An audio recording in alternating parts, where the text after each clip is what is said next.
అఖిలపక్షం యాదవ సంఘాల అధ్యక్షుడిగా నేను మరి పనిచేస్తా ఉన్నాం.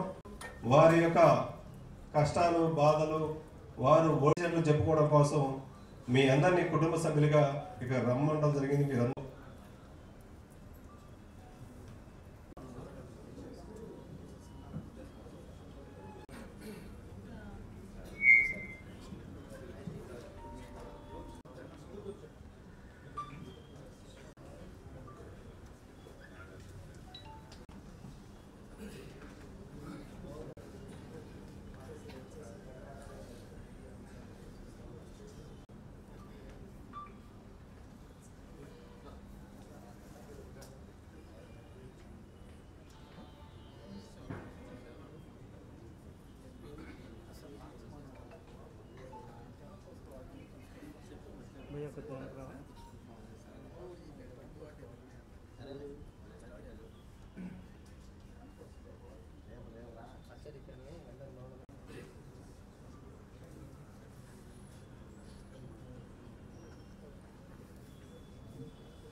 ఉమ్మడి గుంటూరు జిల్లాకు సంబంధించినటువంటి యాదవ పెద్దల ఆత్మీయ సమావేశాన్ని ఏర్పాటు చేసుకోవడం జరిగింది.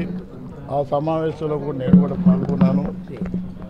వాస్తవంగా రాజకీయ పరిస్థితులు అదేవిధంగా ఉన్నటువంటి గత కొన్ని రోజులుగా కొన్ని నెలలుగా జరుగుతున్నటువంటి నా వ్యక్తిగత రాజకీయ పరిణామాలను కూడా వాళ్ళకి వివరించడం జరిగింది.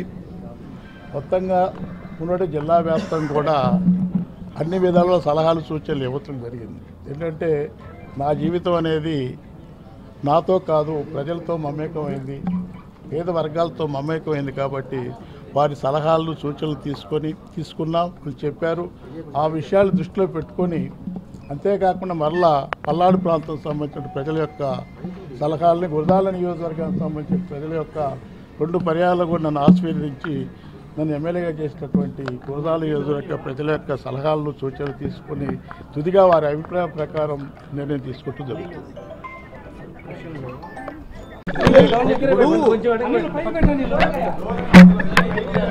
ఆత్మీయ సమావేశం అనేది ఎందుకంటే ఎవరు ఏం చెప్పినా ఎన్ని మాటలు చెప్పినా కూడా ఈ సమాజంలో రాజకీయ వ్యవస్థలో రాజకీయాలకు అతీతంగా కులం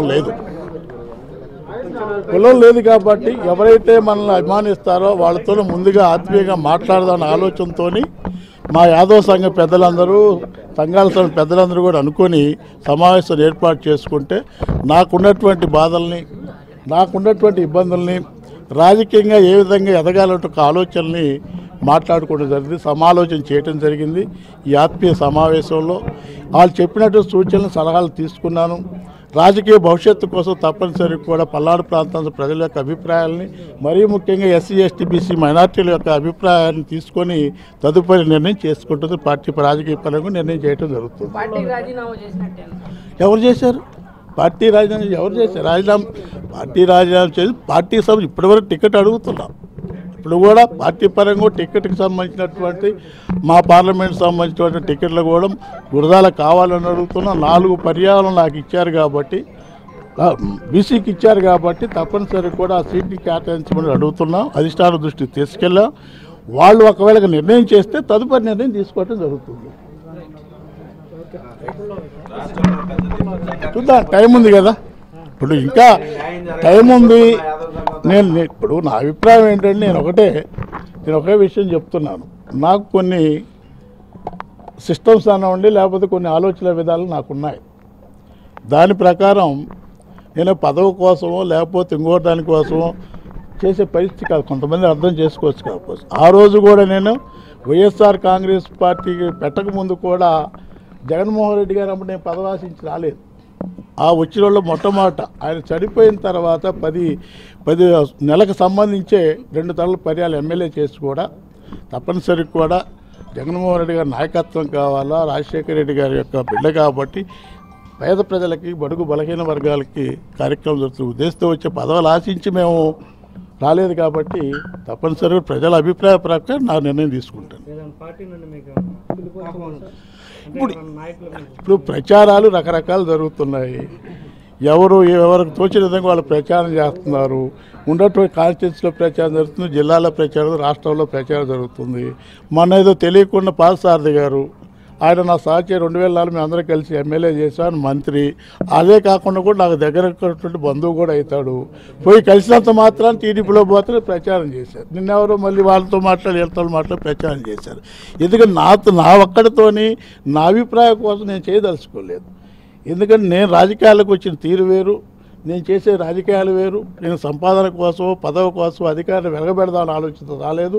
నా వర్గాల యొక్క బాగు కోసం, పేద వర్గాల యొక్క అభ్యున్నతి కోసం నేను రాజకీయాలకు వచ్చాను కాబట్టి నా వరవడిల్లో, నా ధరల్లో ప్రజల అభిప్రాయ ప్రకారం నేను రాజకీయాలు చేస్తాను.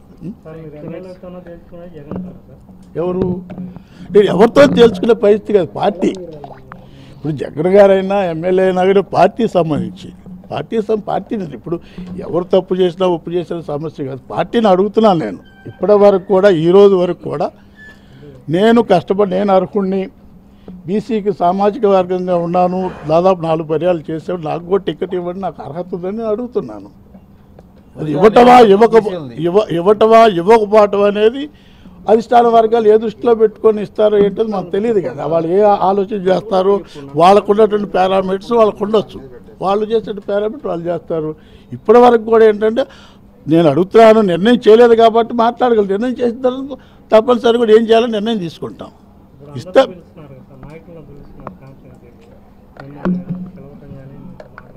ఇప్పుడు పిలుస్తున్నారు, మాట్లాడుతున్నాం, ఏదో ఒకటితో మాట్లాడాము, అది వేరే విషయం. పిలిచినప్పుడు చూడాలి కదా, పిలవకూడదు మాట్లాడారు. మాట్లాడిన నాయకులకు సంబంధించినటువంటి అధినేతకు సంబంధించిన మాట్లాడకపోయినా ఉన్నటువంటి కింద ఉన్నటువంటి నాయకులకు సంబంధించి కూడా అడిగారు. నా అభిప్రాయాన్ని ఆ నాయకుల దృష్టి కూడా తీసుకెళ్ళాను. తప్పనిసరిగా నాకు అవకాశం ఉండండి, వాళ్ళు అభ్యర్థిస్తాను, ఇస్తారన్నట్టు ఇప్పటి వరకు కూడా ఇస్తారన్నటువంటి ఆలోచన నాకు.